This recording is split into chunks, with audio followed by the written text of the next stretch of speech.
So, welcome back, everyone.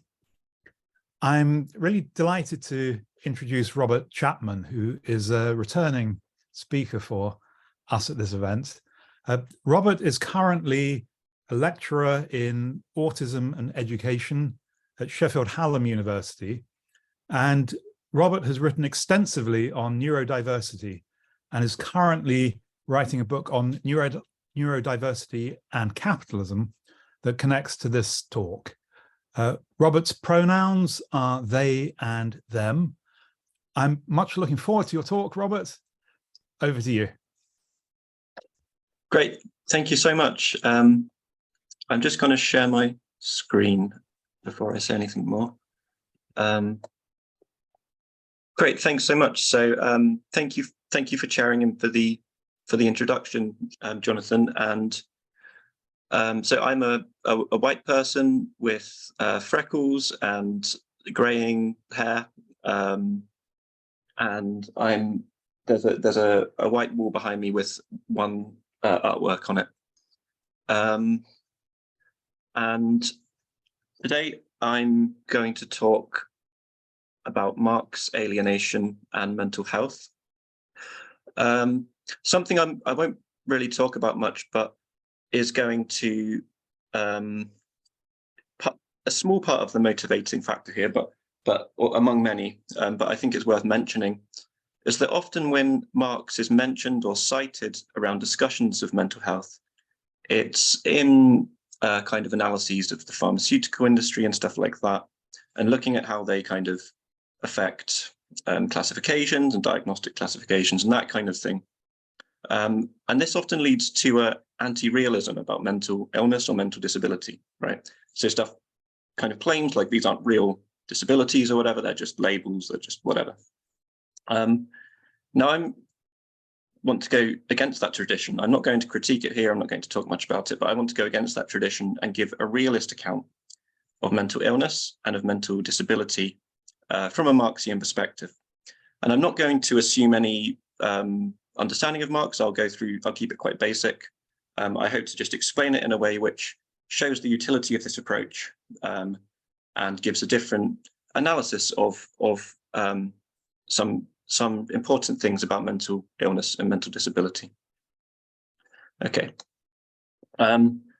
So I'll begin by looking at two discourses.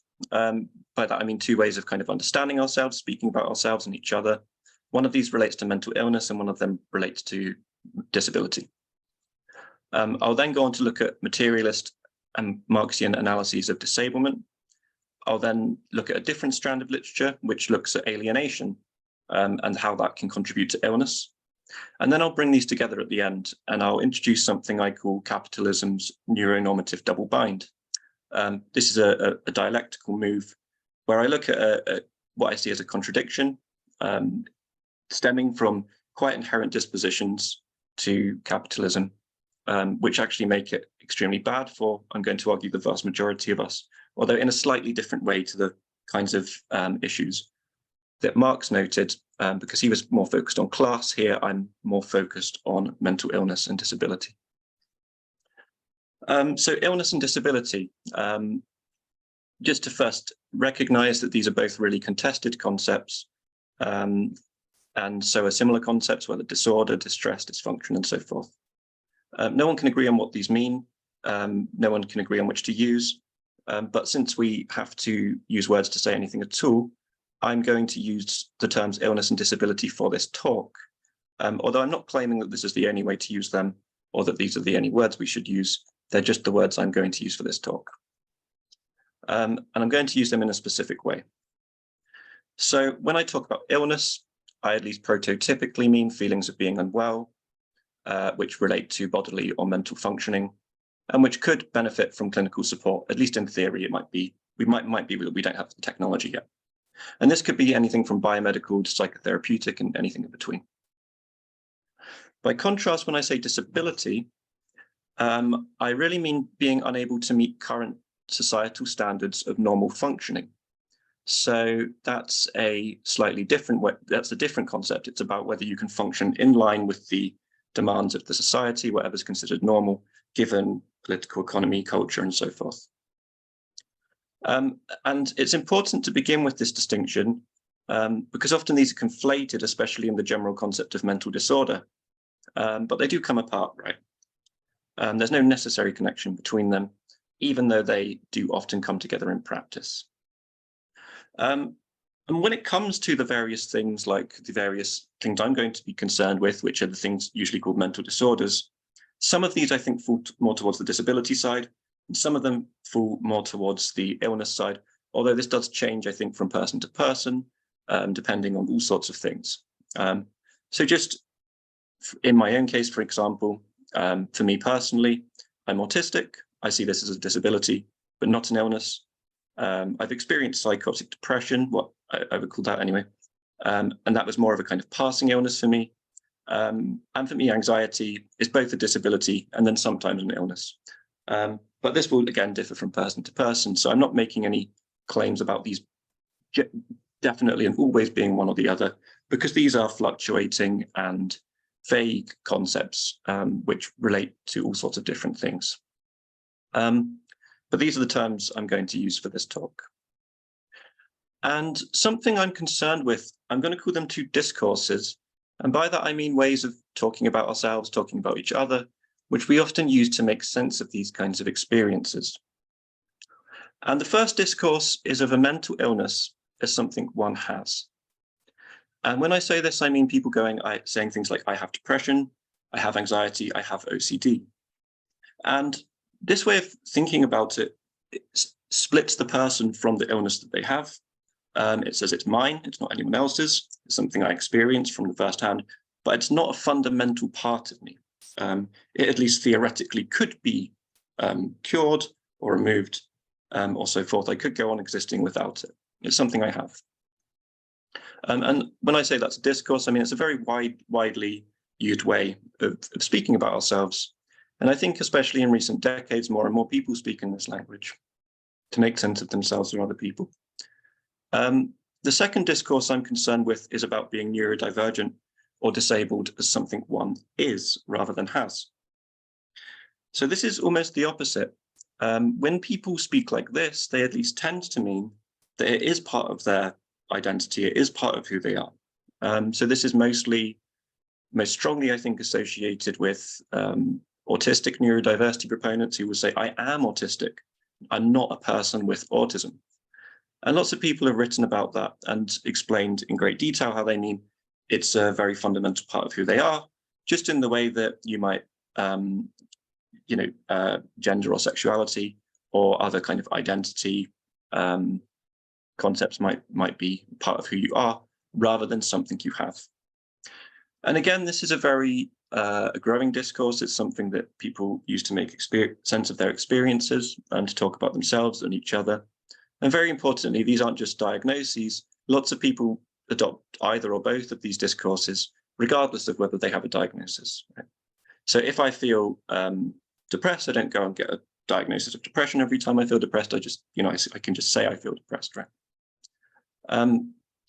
So lots of people have tried to make sense of these. Lots of people are scared by these rising discourses and see them as something to be worried about and so forth. Sometimes people see these as a kind of illusion that we've been tricked and so forth. But I want to make sense of them from a realist perspective and to say, actually, there is something real here. And how can we make sense of this? So how can we make sense of the increased prominence of these discourses, not just rise in diagnoses? And in particular, for me today, I want to say, how can we do that from a Marxian perspective? So I want to briefly mention Ian Ferguson's book, Politics of the Mind, Marxism and Mental Distress, because in this book, he suggests that a Marxian analysis of mental health and mental illness should have three core features, and I agree with him. So I just want to give a brief nod to him in this regard, even though I diverge from his analysis after this. And the first of these is that it must be materialist. I'm going to explain that shortly. The second is that it must have an account of alienation central to it, and I'm going to explain that. And thirdly, it must be dialectical. And I'm going to come to that just right at the end. So I just want to briefly say I agree with Ferguson's suggestion that this is what at least one perfectly feasible way of approaching mental health and doing the kind of project I'm doing here from a Marxian perspective, although I won't be talking about Ferguson for the rest of this talk. Okay, so on to materialism. So to explain how I understand materialism, and I'm just taking the simplest way of explaining this, but I think it's probably helpful to start with Marx's distinction between idealism and materialism. And for him, to be an idealist is, in some sense, to think the world is primarily made of ideas, and the ideas have great power in an important sense. And this is important because if you think this, then an implication is that to change the world, we must change ideas. So when it comes to mental health politics, if you're an idealist, you're someone who's going to think, well, we really need to change the concept of mental disorder. We really need to change, words that we have in diagnosis, like we really need to change the word ADHD to something slightly different and things like that. So lots of people take that position. Marx takes the opposite position, though, what he calls a materialist. And on this view, ideas, and that's to say human perception, human agency, human consciousness, emerges from and is significantly constrained by the material conditions and relations of any given time. Most importantly, the whole economic system of a given age, but also lots more specific things as well. And this is very important for Marx because it means that if we want to change important things in the world, for instance, if we wanted to alleviate disablement for lots of people, really the most important thing to do would be to change material conditions. And if we do that, then it might be easier to change ideas as well. But changing material conditions is much more primary for him. It's more important. So I take it this is one way of understanding what he means when he very famously says, the philosophers have only interpreted the world. The point, however, is to change it. So taking materialist analysis would be understanding how our ideas and experiences and so forth relating to disability and illness might be determined to at least some significant extent by material conditions. Now, this brings us to his analysis of capitalist class structure. And I think people will be familiar with two of these and maybe less familiar with the third of them I'm going to mention. Most obviously, there's the capitalist class who owns the means of production and extracts surplus value and then invests capital, right? So they're the people who own businesses and own capital and can invest it and so forth. Secondly, the vast majority of people would be the working class, and they can sell free labor for a wage to create surplus value. So the working class have to work because they don't own capital and the means of production to invest, they have to sell their labor. But thirdly, and this is most relevant for thinking about disability, is the surplus class. And this is the reserve army of different people, but it includes many disabled people, mad people, unemployed people, retired people, perhaps children, people who aren't working and also aren't part of the capitalist class, but who can be called upon in times of need. So it could be a time of a pandemic or of war or of famine, or it could just be that there's growth and that suddenly you need more workers to keep up and so forth. So for Marx, not every disabled person is in the surplus class. Of course, you can be disabled and working, you can be disabled and a capitalist, but there's a tendency for disabled people to end up in the surplus class just because it's harder to find work and there's more discrimination and so forth there. So this is important for that reason. And he thinks that capitalism really importantly needs all three of these classes. It cannot exist without all of them. And obviously the workers need to actually work collectively to produce things. But the surplus class is needed as well, because basically there would be no robustness of the system if there wasn't a surplus class. So capitalism actually needs to retain a surplus class from the Marxian analysis. The second way people have used materialist analysis to think about disability a lot is through what I will call materialist models of disability. or social models of disability, which just to briefly summarize my understanding, and I think people here will be very familiar with this, but at least a significant proportion of disablement is imposed through economic and material systems, social practices and norms, and so forth. And just to be clear for me on this view, it's not just your immediate environment or the institutions you're in, but the broader system, right? So something proponents of this model have pointed out is that a general shift from feudalism to capitalism changed who became disabled, how we think about disability, and so forth. So, for instance, in a feudal system, lots of people worked from home and in communities and families in a way which had much more room to include people with mobility and sensory impairments within kind of family units who were working together. But when you have a shift to factories and so forth, then you have to have people who can actually get to the factory in the first place and then keep up in line with the set production norms of the factory and so forth. And this creates a new bodily norm and a new standard of functioning, new notions of function and dysfunction, which emerge out of this, and new standards of normality, essentially, of the body. And one thing that's very important here is that this means if we take this seriously as material conditions and the means of production and so forth change, who is considered productive or normal, functional, and so forth will change too, and who is disabled or dysfunctional or so forth will also change. And we'll come back to this shortly. But before we do that, I want to move to alienation and illness.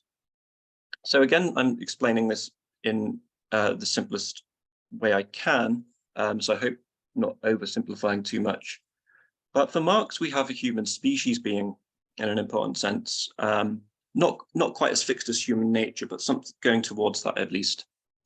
And something really important for him is that human species being includes us working individually and collectively in interdependent ways to remake the world so we can survive and thrive.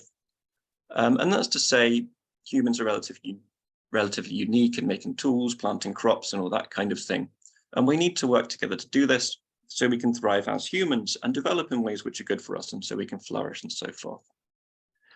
And this is important for Marx for one reason, is because how well we can develop and thrive, both individually and collectively, will depend on our material conditions and relations, and very importantly, of course, the general economic system we live in, right? So whether it's feudalism or capitalism or socialism or so forth.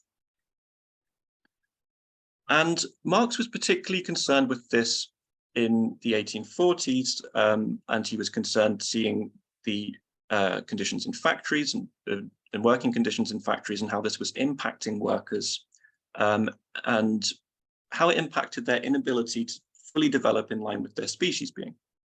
So this is what he calls alienation. So in the factory, he writes, the worker's activity is not his spontaneous activity, it belongs to another. It's a loss of himself, his self. So we're alienated and estranged from possible ways we could develop or grow or thrive in ways which are harmful for us. The worker, he writes, in these conditions, denies himself, does not feel content but unhappy, does not develop freely his physical and mental energy, but mortifies his body and ruins his mind. So essentially, to put it in more contemporary terms, he's saying alienation is really bad for both our physical and mental health in these kind of conditions. And this is a more general thing, not just in factories, although that was a key example from his time, but a more general thing he relates to dispositions in capitalism. So given its focus on profit, capitalism forces laborers into conditions that are bad for health. And it tends to only provide medicine and healthcare to the extent that it sustains the workforce. So it tries to get away with giving us is less support as it can, essentially. Okay, so that was his analysis, but of course he was writing in the 1840s, and we need to update this a bit to make it more relevant for today. I'm going to go through two more thinkers in a moment, but I just want to note two forms of alienation that he placed particular importance on. So one would be what I call alienation type 1, which is alienation from aspects of the self. That's the various ways we could develop and ways we could grow. That could be of the body or the mind, emotionally, or so forth. Right, so it might damage your body, it might damage your posture, it might damage your bodily health, and so forth. But it might damage you emotionally and developmentally as well, in all sorts of ways. But secondly, very importantly, he thought it brought a second kind of alienation between people. It puts us all in competition with each other. It ranks us and stratifies into hierarchies: the surplus class, the members of the surplus class who are discriminated against, the workers who are exploited, and everyone is in competition with each other. And then you have these various hierarchies at work and so forth: the boss, the floor manager, and so forth, and the workers, which leads to relationships between people being alienated in ways he thought was harmful. So the second thinker I want to, or the first thinker building on Marx I want to note briefly is Ali Hochschild, who emphasized in 1983 in The Managed Heart that there was a significant shift to emotional labor and thus emotional alienation.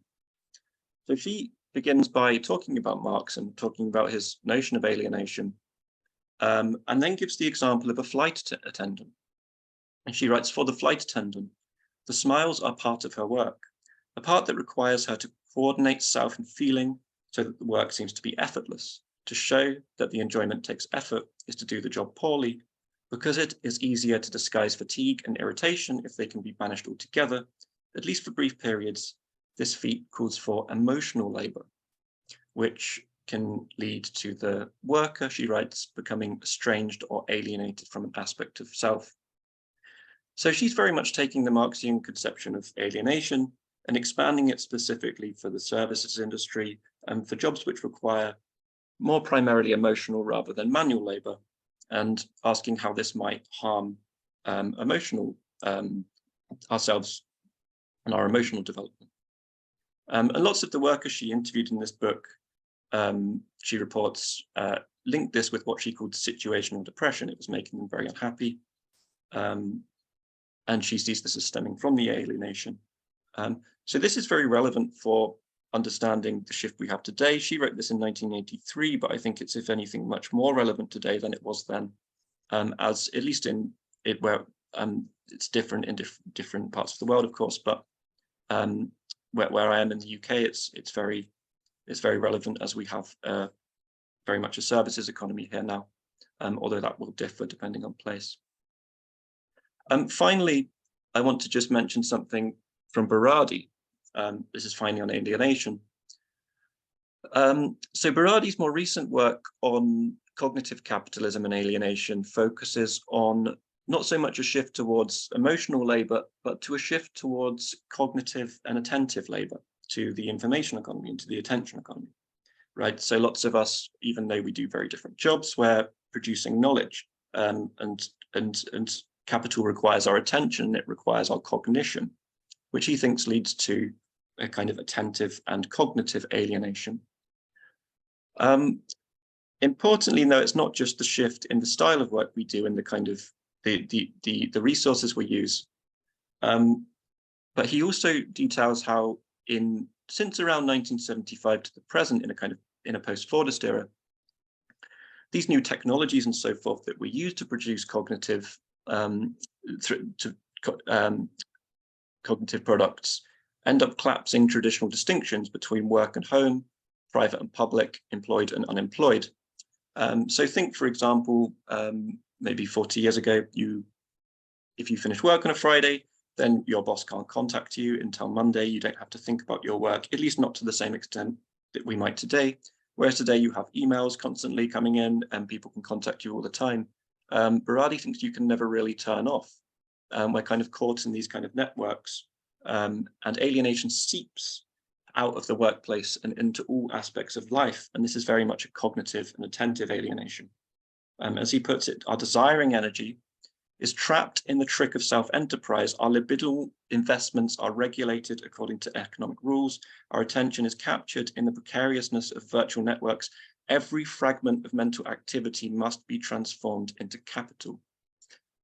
And Berardi himself links this with mental health problems or disablement. For instance, he thinks this might help explain, to some extent, not completely, of course, increases in panic disorders and depression, and some of the problems that people with ADHD experience and so forth. So I've just given we've looked at two things, the kind of materialist analysis of disability and the alienation analysis of illness. And I want to map these on to what I've associated with Marx now and the two discourses I mentioned at the beginning. So how does it all come together? Well, firstly, remember the first discourse was of illness as something one has, right? So I have depression, I have anxiety, I have OCD. And I think this maps on quite well to alienation type 1, the division of the self. That's to say where your self develops in such a way where other possible ways of developing where you could be thriving more, you could have a better life in some important sense, are cut off. Parts of you are divided. You have these painful and experiences, terrible forms of suffering. Obviously, that will depend. It can be very different, right? Anxiety is different to depression and so forth. But we can think of these more as forms of alienation from the self. By contrast, the second discourse, disabled or neurodivergent, as something one is, right? So I am autistic, I am neurotypical, I am disabled, and so forth. I think maps on quite closely to alienation type 2, and that's to say hierarchical division or stratification between people or kinds of people, hierarchical rankings of classes of people. But this time it's not so much the working class and the capitalist class and so forth, but a cognitive and emotional hierarchy, new forms of newly restricted mental normality that emerge in relation to those material changes and so forth that I've developed. But where it very much you're not alienated from yourself, but from other people through these new hierarchies and forms of stratification. Now, to be absolutely clear, I just want to say I'm not claiming that all or even most illness or disability is directly caused by alienation. My claim here is very much about general patterns, not individual cases.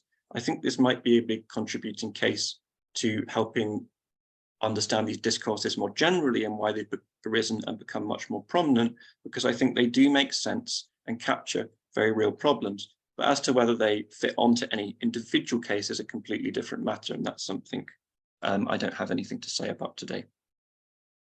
So I'm coming towards the end now. This is the final thing I want to say. And this is my final slightly dialectical turn. And when I say that, Marx saw contradictions between different classes and different interests arising materially. And he thought it was useful to note these and to highlight them so we can raise consciousness and think about what to do. And to bring these things I've covered together, I just want to briefly say something about what I call capitalism's neuronormative double bind. And this is important because if what I've said is convincing, capitalism always has a neurological in-group and an out-group, right? The more neurotypical and the one with further or closer proximity and so forth. And who falls into this changes with material change, with all sorts of things as well. And typically a response to thinking about the kind of problems that people with mental illness or disability experience from more liberal idealist approaches tend to seek to change concepts, for example, abolish or change a psychiatric diagnosis, or slightly change our understanding of mental health and stuff like that, or show that some neurodivergent people can be functional and can do some jobs and can do things like that. And this slightly changes who falls in within each class, maybe. But I want to say there's a deeper contradiction here that doesn't give me much hope for this kind of approach. There's good reason, I think, to think that this won't actually help in the long run much under capitalism. And the double bind is this: if we fall further outside the norms, outside the requirements for productivity and so forth, we are by definition disabled and much more likely to be part of the surplus class. This way lies discrimination, this way lies poverty, this way often lies early death. This is not good for us. And there's always going to be this group, right? It's the surplus class is required by the system. But if you get some kind of campaign and there's kind of destigmatizing and stuff like this, and you fall more inside, then that direction, if you fall inside the norm and you can be seen as productive and you can be seen as functional, well, that way lies the workforce, where you just are open to be targeted for exploitation. Now, for some people that works out, and some people that works out well, but I think this way lies a very high risk of alienation of the self, alienation of the self in the ways I've mentioned, and thus mental illness. So you become temporarily neurotypical, but then that will likely be harmful for you in the end. Now, just to caveat, I think many of us sit in the middle or move from one of these to the other. I'm not saying everyone falls in firmly in one or the other. I think it's a lot more complex, but I think we tend to be stuck between one of these or the other, and we end up more towards one or the other. But very importantly, either way is bad for us. It's extremely hard to thrive either way. One way lies disablement and the other way lies illness. And I think in this, everyone who lives long enough becomes surplus in the end. And not just that, but in a system which actively discriminates against the surplus. So what we can do about this, I'm not going to say today, but that's just the thought to leave with. So thank you very much for listening, and that's just on the screen as if anyone wants to connect. There's my Twitter and my email, and just to caveat, I'm very behind on my emails. So if anyone does email, I will get back, but maybe not for a little while. So thank you very much. Okay, thanks so much, Robert. That was really fascinating, and I can see the little hands of applause and cornets coming up on the right-hand side of the screen, or at least right-hand side of my screen. Oh, look, and a heart or two coming up too. Fantastic. So if you have questions, please put them in the Q&A or raise your hand. Shelley is up there quickly with a raised hand. So Shelley, would you like to turn on your camera and turn on your volume and ask your question? Go ahead, please. Robert, thank you. That was fantastic. I want to ask you something about causation. On one of your slides, you had the claim that there's no necessary connection between illness and disability. And then on the next slide, you talk about the two discourses. You had the first and second discourse. Now, the claim that so I need some clarification, because you're saying there's no necessary connection between illness and disability. Well, that's I mean the claim that there's no necessary connection between impairment and disability is, the claim of the British social modelists, right?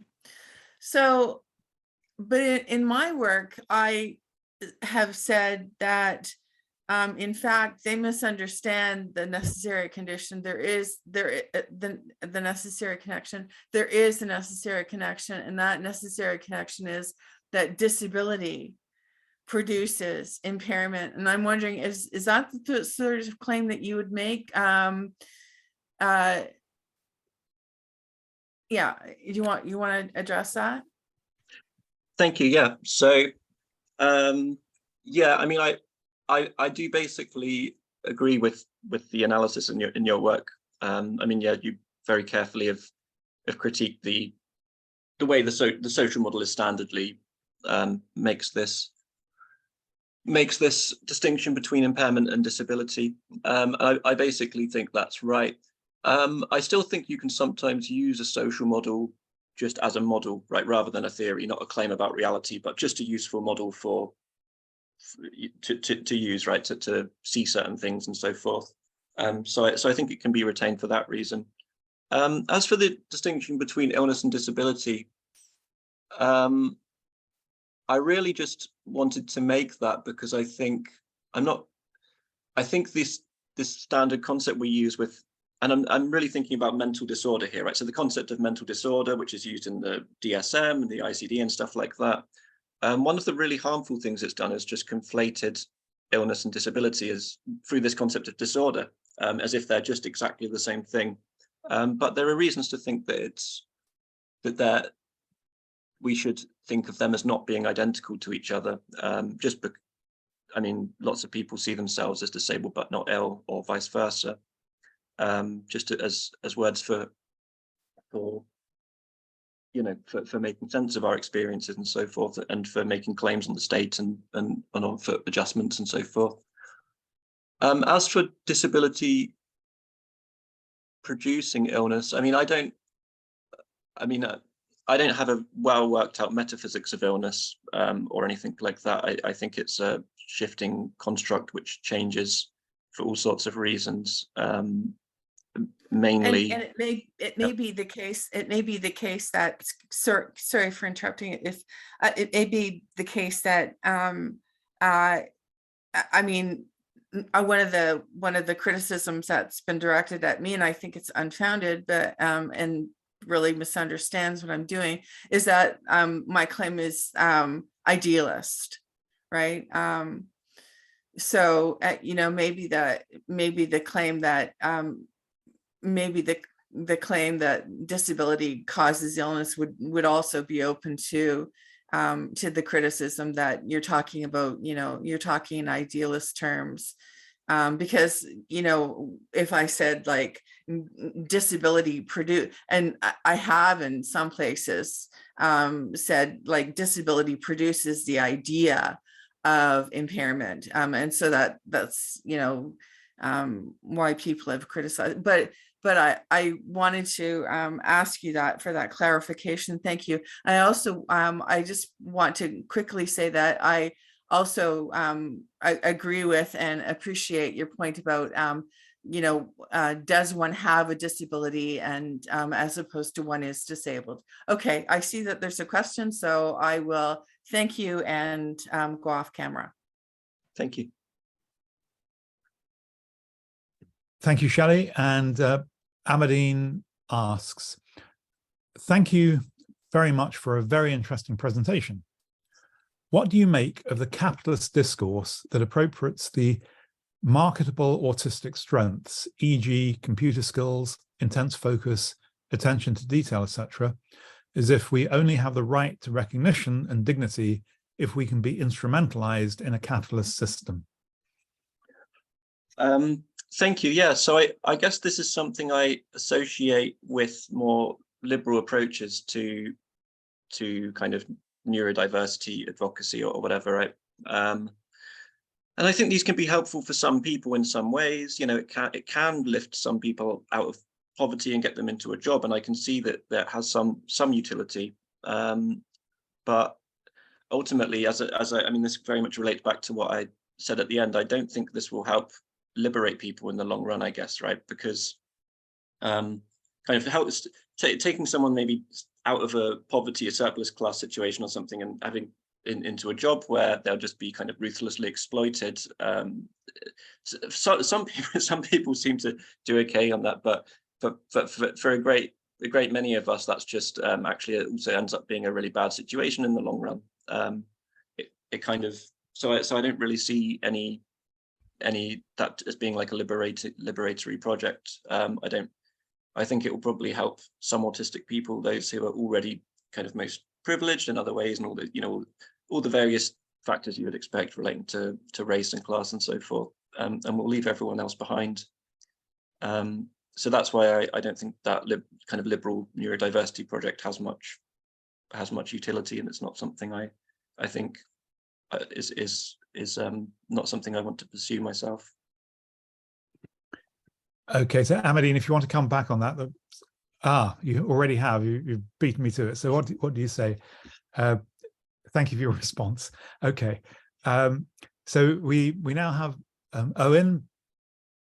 There has been a lot of discussion within disability justice circles recently, as well as within crip theory and DS, etc., on the role of time and temporality in producing disablement within a capitalist system. Can you comment on how this theme may or may not factor into your analysis here? Right, that's a really interesting question, and an important one, I think. I don't have any well worked out analysis of how this would factor in. I certainly do think it should factor in, though. But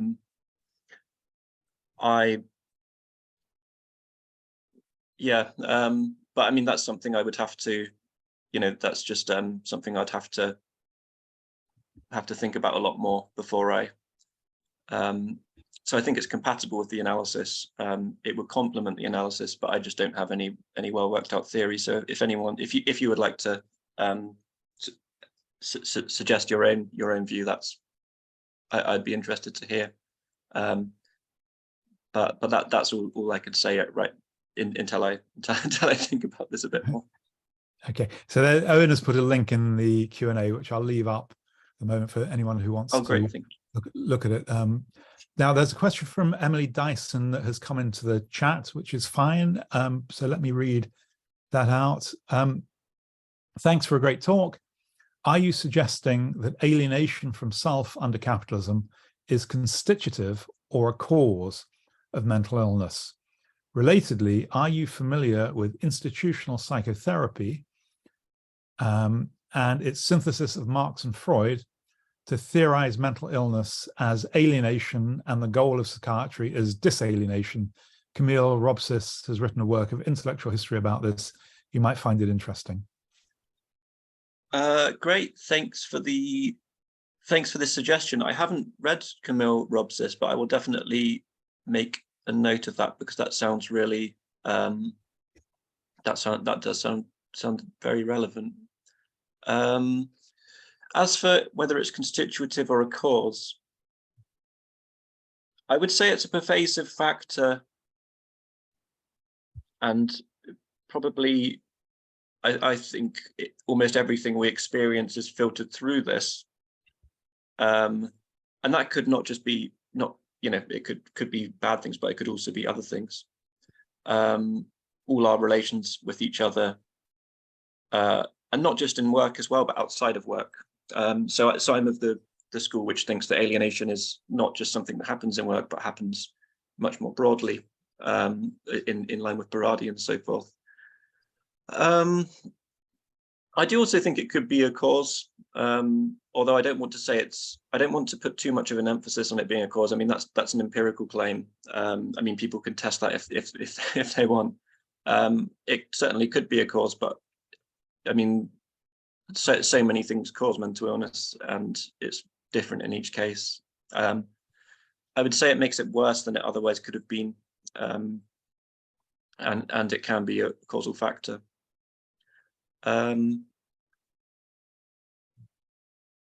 Yeah, I guess I want to leave my commitments here as minimal as possible, because I think there's different ways you could take this. I think this is the kind of thing it's better to just keep the commitments minimal with, because you could explore this in either way, basically. But I haven't got a well worked out kind of logical analysis of this actually at the moment. So my kind of thinking about this is more based on a thinking through the history rather than the concepts at this point. But okay. Yeah, thank you. Good. Okay, so we have a question from Lizette. Thanks for your talk. I discovered your work recently through your dialogues on disability interview, and have really enjoyed reading your contributions. Can you say more about what your realist account commits you to? For instance, could it be that a category such as autism is not useful in some times and places, even if people still show what we would now think of as autistic traits? Yeah, so thank you. And I mean, with autism, I have developed an account of a realist account of autism. I found this notion of a serial collective really helpful. So this is from Sartre and from Iris Marion Young, where autism if you apply it to autism anyway, is not defined by some kind of internal cluster or essence of like biology or cognition, but rather shared relationships between autistic people with certain disabling factors more broadly. I think autism only arises as a concept in that, you know, as a salient way of being within that kind of context, and it also expands and could contract as a category depending on different conditions, right? So, so the kind of things I noted with Hochschild, right? So as we have more of a reliance on emotional labor, then people who find it harder to kind of, you know, shift in a kind of services industry role and constantly, you know, put on a kind of do this emotional labor will be more disabled in that kind of context. And that might mean certain categories have to expand. But I'm a realist about it being a disability. I think the traits certainly existed before. I mean, there's no reason to think autistic traits didn't exist before. And I'm sure they were hard for some people in all sorts of ways, but I don't think it would become salient as a disability, except within very specific historical and material conditions. So I think you can apply that to neurodivergent disabilities more generally. They don't have clear boundaries, they fluctuate, they expand and they contract, but I think they're definitely real disabilities, and using this kind of analysis of them as serial collectives. Yeah, so that, although that would only count for disabilities, illness is a whole different thing, and I mean, I think that has a slightly different thing, but again, I don't want to commit to too much of a specific metaphysics of illness, because lots of people try to do that, and I think it is never really helps much. Thank you. Okay, so Owen has another question, which begins, another question, if I may. I appreciate the analysis of the distinction and interplay between neurodivergence and mental illness or mental distress. I'm wondering how you may or may not see what has been theorized as madness as its own factor here. It may overlap, but not map entirely onto either neurodivergence, neurodiversity, or mental illness. Yeah, so that's, I mean, that's the, I mean, all of these things kind of change, right? So I think, I mean, now how I mean, often when I say neurodivergence, I mean it in a very broad sense to mean any kind of mind that falls outside the norm, that might be pathologized or disabled. And that would include anything from epilepsy to Down syndrome to depression. So it would include illnesses in there. Now, interestingly, I think that fits quite well with what madness meant hundreds of years ago, because that was a very broad term that included all of these various things, including things like we would now call intellectual or cognitive disability.